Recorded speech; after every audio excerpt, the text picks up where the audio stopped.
Okay, so Shibuya, you know it. I mean, everyone knows it, right? Totally. The Scramble Crossing, the fashion. Yeah, 109, that whole youth culture vibe. It feels, I don't know, super modern, maybe a little chaotic. Right, definitely chaotic. And maybe a bit surface level almost. Exactly. But what we want to do today is dig a bit deeper, go beyond that surface. Yeah, because if you just walk up the hill a little, just past Dogenzaka, you hit this area, Maruyamachō.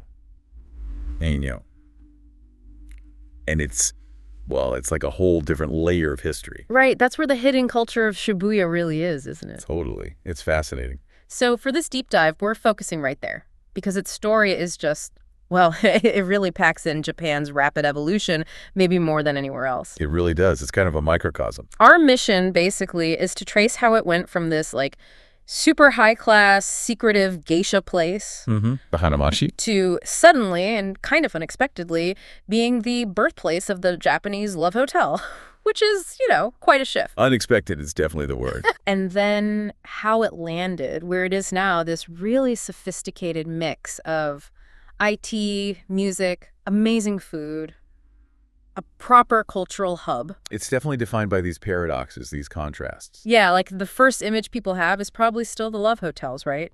I read there's something like 300 of them clustered there. Yeah, that estimate's often thrown around 300. That image, that reputation, it definitely sticks. But it's so much more than that. Absolutely. If you stop there, you miss the whole point, really. You really do. Because while that image is strong, Maruyamachō today, it's much more complex. It's a huge draw for music fans. Oh, yeah. Rambling street, all those clubs, the live houses. It's got a real energy. And then there's the food scene, Urashibu, they call it, hidden Shibuya. Exactly, Urashibu. And that name, hidden Shibuya, is pretty telling, isn't it? Oh, so? Well, the sources mentioned it's frequented by highly sensitive people who appreciate quality, maybe a bit of quiet, something niche, Yeah. Not the big chains. Okay, so it has this dual identity. Yeah. A place for discretion. Yeah, discretion is a good word for it, whether that's for, private meetups or discovering underground music or just having a really fantastic meal away from the crowds. It caters to keeping things low-key. Interesting. And to really get why this specific spot developed that way, why it became the place for secrets, we have to look at the geography first, don't we? Absolutely critical. Shibuya's geography is fundamentally different from other big Tokyo hubs. Like Shinjuku. Right, or Ukebukuro, those are built on ridges. Shibuya, it's called the Valley Bottom City. Tanitsugo no Machi. Okay. It sits right where the Shibuya River and the Utagawa River used to meet. A confluence. Ah, so it's low-lying, and that explains the slopes. Exactly. All those characteristic hills like Dogenzaka, which sort of defines Maruyamachō's edge, that topography made it feel a bit separate, naturally secluded, perfect for things that needed, a bit of quiet. Right. And that geography plays into how it started, even with the station. It does. The very beginning, the initial spark was Shibuya Station opening back in 1885 on the Japan Railway Shinagawa line. Which became the Yamanote line. The Yamanote line, exactly. Yeah. But you picture a station opening and boom, instant city center, right? Yeah, you'd think. But the reality was, kind of funny. The sources say when it first opened, this area was still super rural, barely connected. Get this, it handled only about 16 passengers a day. 16! 16 people. It was basically a tiny stop in the middle of nowhere. Negligible. Wow. So not exactly a bustling hub. Not at all. And yet, the specific transformation of Maruyamachō started almost immediately after that tiny bit of access arrived, just 2 years later, around 1887. Okay, so what happened in 87? This is where it gets interesting. Human ingenuity, business sense. Near where Shinsen Station is now, someone opened Gubiyu, a public hot spring. A bathhouse. Okay, makes sense. And right next door, immediately, someone built Takaraya, the first geisha house, a geisha. Right next to the bath. That's smart positioning. Genius, really. The bathhouse draws people and businessmen, travelers needing to relax. And Takaraya was right there to offer further entertainment. And it worked. Like gangbusters.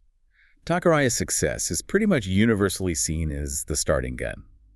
The real beginning of Maruyamachō's unique culture of sophisticated, discreet entertainment. It flipped the switch from sleepy valley spot to high society destination. So Takaraya was the seed. Absolutely. And others followed fast. Lots of geisha houses, these high-class traditional restaurants called riste, they all started popping up. Maruyamachō became a proper Hanamachi, a flower town. Can you maybe explain more what a hanamachi and a rishite really involved back then? Because it sounds like more than just dinner and drinks. Oh, definitely. Hanamachi was a whole district, often officially recognized, where geisha, or gaiko as they're called, lived, trained, and worked. It wasn't just about company, it was about high art. Traditional music, dance, refined conversation. And the rishite were the venues for this. Exactly. These were high-end, traditional Japanese restaurants. Think private tatami rooms, beautiful gardens, multi-course meals, designed for exclusive gatherings, important business meetings, political negotiations. Or just escaping the public eye if you were famous. Precisely. So if you were a big name, a politician, a tycoon, maybe a celebrity, the privacy and the refined atmosphere of a rishite in a place like Maruyamachō was essential. It was off the record. And it grew big, really big. Amazingly fast.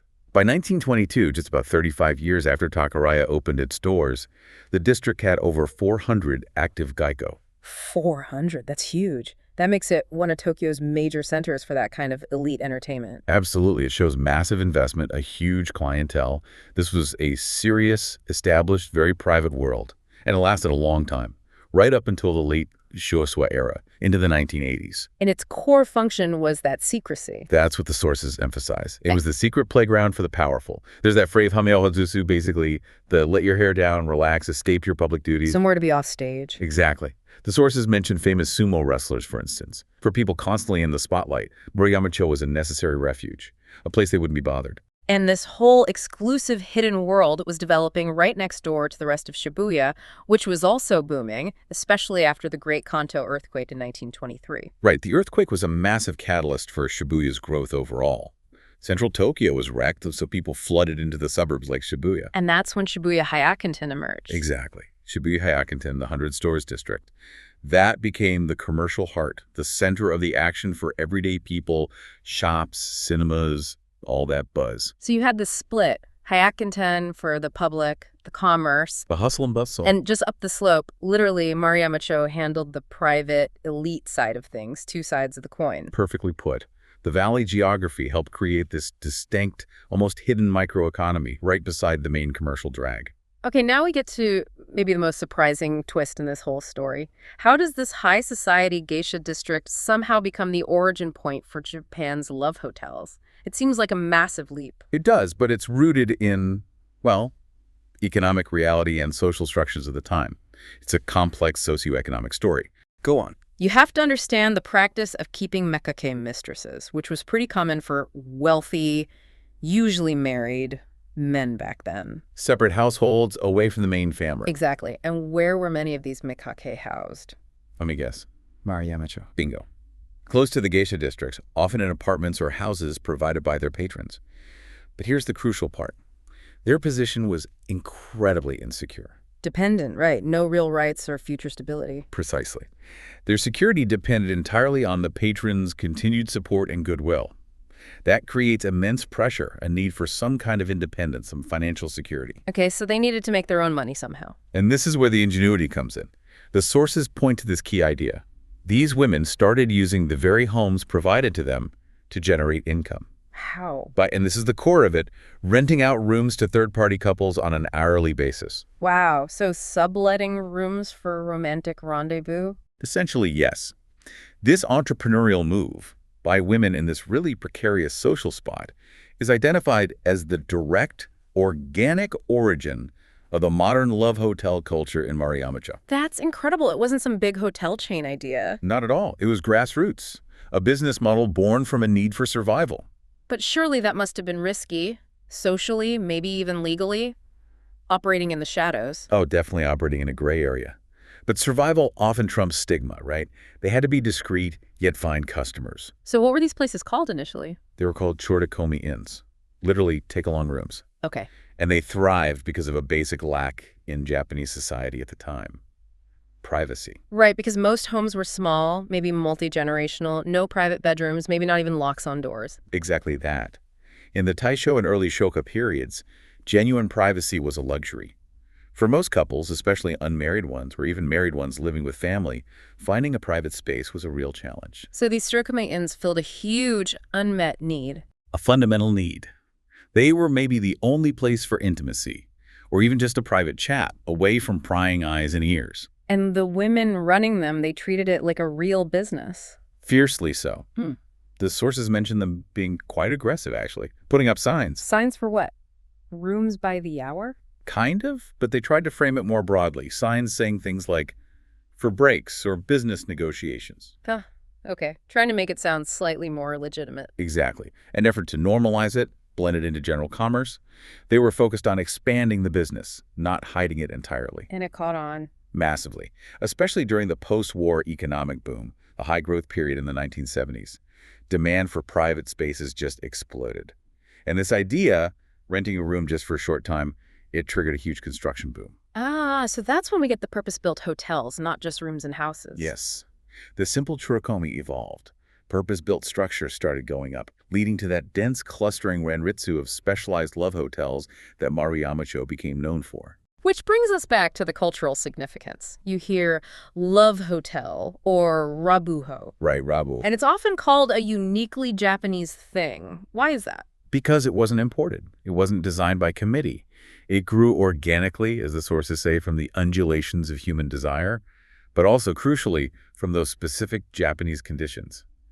Dense housing, the lack of privacy at home, and the economic drive of those women pioneers. So it's a cultural artifact shaped by architecture, social norms, and economic necessity. Exactly. That complex homegrown origin gives it a historical weight you just don't find elsewhere. Okay, so the industry is established. Then we hit this phase, the kind of golden age, right? The 70s up to about 1985. Yeah, the deluxe and playfulness era, as some call it. This was when things got wild. It was all about intense hardware competition. Hardware meaning the physical features. Yeah. The rooms themselves. Exactly. Yeah. The hotels basically became adult amusement parks. Yeah. The competition was savage, so owners went completely over the top with spectacle and fantasy to lure people in. They were selling a dream, an escape from everyday 1970s Japan. So it wasn't just about a bed and four walls. It was about themes. The themes. It's hard to even believe some of them. Yeah. Beyond the stuff that later got banned, like rotating beds, rooms covered floor to ceiling in mirrors, those were almost standard then. Wait, rotating beds were standard. Pretty much iconic for the era. Yeah. But then you had rooms with actual working merry-go-rounds inside them. No way! A carousel. Yep. Or giant rocket-shaped beds, rooms done up like the Palace of Versailles, or ancient Egyptian tombs, rooms themed around ukiyo-e woodblock prints. Just completely outrageous stuff. That's a lot of effort and expense for a room people might only be in for a couple of hours. It was pure spectacle. Yeah. And it extended to technology, too. They started putting in luxuries that most people definitely didn't have at home back then. Like what? In-room color TVs, which were still a big deal, private phones in the rooms, crazy neon-lit jacuzzi baths, elaborate sound systems. It was all part of creating this fantasy bubble. Taking a date there felt like stepping onto a movie set. But there was a downside to this focus on spectacle. The sources say it was very masculine. Yeah, that's a key criticism. The focus was heavily on the visual wow factor, the novelty, the hardware. It catered arguably more to a male fantasy of impressing a partner with extravagance. Yeah, and what got neglected? Often, the basics. The overall service quality, convenience, and especially amenities specifically for female guests. Good quality shampoo, decent hair dryers, makeup mirrors, cosmetics. Those were often afterthoughts. They'd spend a fortune on a revolving bed for one room, but skimp on decent towels for all the others. Okay, so all flash, not much substance in some ways. In many cases, yeah. But that started to change drastically around 1985. What happened then? A new law. The revised anti-prostitution law, or technically the Fuishu, Businesses Affecting Public Morals Regulation Law. It didn't target the hotels directly for being hotels, but it cracked down hard on the aesthetics. How so? It forced them to get rid of the really sensational, explicit designs and features. The crazy themed rooms, the see-through bathroom walls, the revolving beds. A lot of that became illegal or heavily regulated. Architecturally, things had to simplify, become more discreet on the outside. So the law basically killed the hardware competition. It severely curtailed it, yes. The era of building outrageous fantasy castles was largely over. So if they couldn't compete on wild designs anymore, what did they do? How did they differentiate themselves? They had to pivot. Completely shift their focus from hardware to soft services. Meaning Amenities, convenience, cleanliness, the overall user experience. How comfortable and pleasant was the stay? It became less about the architecture and more about hospitality. A service competition began. And how did that shift actually play out? Was it just the hotels deciding to be nicer? Well, there was another factor that really pushed it along. Information. The rise of media specifically covering love hotels. Magazines, like review magazines. Exactly. In the 1990s, dedicated magazines started popping up. And they weren't just showing pictures of the rooms anymore. What did they do? They provided really detailed checklists, itemized lists of services and amenities, like does it have brand X shampoo? What kind of cosmetics are provided? Are there hair straighteners? How good is the room service menu? Wow, like a Consumer Reports for love hotels. Pretty much. This visualization of services, Sabisu no Kashika, was a game changer. How did it change things? It shifted the power dynamic. Before, maybe the male partner chose the place based on looks or location. Now, with these detailed reviews, the female guest had way more information and, therefore, more power. Because they cared more about the amenities. Generally, yes. If a hotel had scratchy towels, bad lighting for makeup, or cheap generic shampoo, the magazines would point it out. Women could compare and choose based on what actually mattered for comfort and convenience. So the hotels had to step up their game on the soft stuff. They absolutely had to. Suddenly, investing in high-quality amenities, good toiletries, better food options wasn't just a nice-to-have, it was essential for staying competitive and getting good reviews. The female voice became much stronger in shaping the industry. That's a fascinating example of the market, driven by information, kind of regulating quality where the law only focused on the building itself. It really is. It forced a necessary evolution from a male-centric fantasy space to a more user-friendly, genuinely hospitable model. Okay, let's fast forward to today. The landscape has changed again, hasn't it? Society's different. Definitely. You have things like the grass eater phenomenon. Young people may be less focused on traditional relationships or conspicuous consumption. Living arrangements have changed too. All this means the core traditional use of love hotels is generally declined somewhat. But Maruyamachō is all about adaptation, right? So how are they surviving, even thriving? They're finding new uses, new markets. One huge factor, surprisingly, is tourism and general accommodation shortages in Shibuya. Really? Tourists are staying in love hotels? Increasingly, yes. Especially with Shibuya undergoing massive redevelopment, there's often a severe lack of standard hotel rooms, particularly affordable ones. So, love hotels fill the gap, acting as overflow for inbound tourists or even Japanese business travelers who just need a place to sleep. Okay, that makes sense. Any other new uses? Yeah, domestically, there's this trend of joshikai women's parties or gatherings. Using love hotel rooms for parties? Sometimes, yeah. Especially at hotels that have kept a cool retro Shoshua vibe, or ones that are really sleek and modern. They become Instagrammable spots. It's not necessarily about romance. It's about using the unique private space for a fun get-together, a photo shoot, maybe watch movies on a big screen. So they're leveraging the unique aesthetics again, but in a new way. Exactly. Adapting the space to new social trends. But there's a shadow hanging over this, isn't there? A problem with rebuilding. Yes, that's the big contemporary challenge. Many local ordinances, zoning laws, now make it very difficult, sometimes impossible, to rebuild a love hotel once it's torn down. So if an old, maybe outdated hotel closes, replacing it with a modern facility that meets today's standards might be prohibited. You might have to build something else entirely or nothing at all. That seems like a major threat to an industry that's always relied on constant reinvention and renewal. It is. It's a real source of anxiety for the industry. This historically incredibly adaptive business model is potentially facing stagnation because of regulatory constraints just when it's finding new relevance for tourism and other uses. That's a serious paradox. An area defined by change being legally prevented from changing. It really highlights the tension between preserving a certain kind of neighborhood character, as planners see it, and allowing these unique cultural economic entities to continue evolving. Which brings us neatly into Maruyamachō's place in the whole modern Shibuya redevelopment picture. The bubble burst in the 90s. What happened to the old Maruyamachō then? Well, the remaining Hanamachi elements, the geisha houses and high-end rishitei, which were already fading, pretty much disappeared then. The economic crash finished them off. And what took their place? Youth culture, basically. Entertainment aimed squarely at younger people.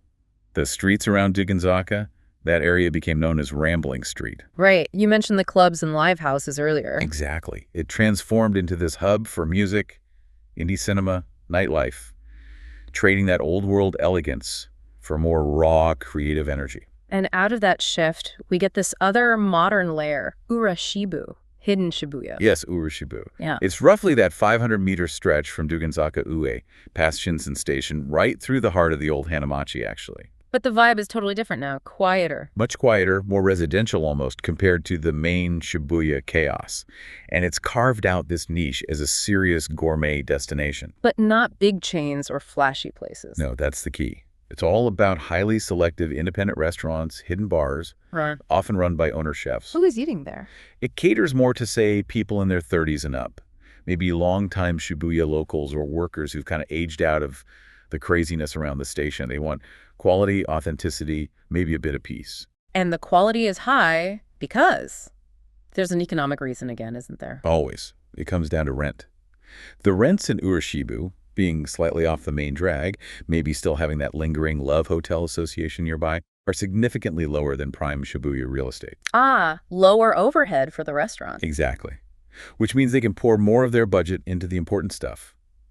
Top-notch ingredients, unique interior design, better service, experimentation. So the slightly undesirable location, economically speaking, actually fuels higher quality and creativity. That's brilliant. It's the same pattern of resourcefulness we saw earlier, just in a different context. Yeah. Using the economic quirks of the area to foster something unique and high quality. But Maruyamachō isn't just about nightlife and food anymore. It's plugged right into Shibuya's big modern identity. Bit Valley, the tech hub. Oh yeah, hugely. This is a major part of the current picture, especially the bigger buildings facing the main roads, like Dogenzaka or Route 246. They are packed with IT companies, startups, a real concentration. And this was a deliberate push, wasn't it, to bring tech back to Shibuya? Very deliberate. Yeah. There was a period when major tech companies, your Googles and Amazons, actually moved out of Shibuya. Not enough big modern office spaces, costs were too high. A brain drain, essentially. Right, so the big local developer, Toki Group, launched this massive long-term redevelopment plan. They called it a 100-year plan, specifically to reverse that. By building upwards, creating new modern office towers. Precisely. Complexes like Shibuya Stream, Hikari, these offered brand new, large-scale, high-spec office spaces designed explicitly to attract those big tech players and innovative startups back. And it worked. It worked. They came back, cementing Shibuya's, and by extension, Maruyamachō's border areas roll as the heart of Bit Valley. So if you walk around Maruyamachō today, it's this incredible collision of worlds. It really is. You've got IT workers in suits rushing around during the day, these gleaming towers. Then at night, the music fans heading to the clubs on Rambling Street. Food lovers seeking out those hidden gems in Urashibu. And still, the love hotels doing their thing, maybe hosting tourists now alongside couples. It's all happening simultaneously. Corporate, youth culture, high-end dining, romance, tourism, all layered onto those historic slopes of the Valley City. So just to wrap our heads around this journey, Maruyamachō's story is kind of insane, isn't it? It's pretty astounding. From a quiet patch of valley in 1885 to this elite geisha world. Then becoming the incubator for the Love Hotel, thanks to the resourcefulness of women in a tough spot. Through that wild era of fantasy hardware. And now landing as this complex hub for tech, music, food, and yes, still romance and discretion. The core takeaway, I think, for you listening, is that Shibuya's real culture isn't just the shiny surface. It's deep, it's layered, it's complex. Yeah, it wasn't just planned by developers, it bubbled up from below. Exactly. Born from real human needs, economic pressures, social conditions. Yeah. Whether it was meeting privacy in a crowded city or needing affordable rent to open an amazing restaurant, that's the engine. Maruyamachō really shows that the Scramble Crossing, flashy as it is just the beginning.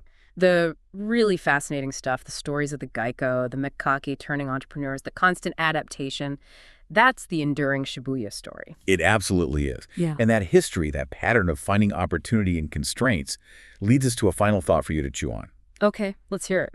Given that the whole love hotel culture was essentially kickstarted by women finding economic stability in a difficult time, and that today, low rents in Urashibu are driving culinary innovation. What hidden, maybe economically driven subculture might be starting right now in some overlooked corner of Shibuya, perhaps using new tech or dealing with new space constraints? What's brewing quietly today that might just define this area for the next 100 years?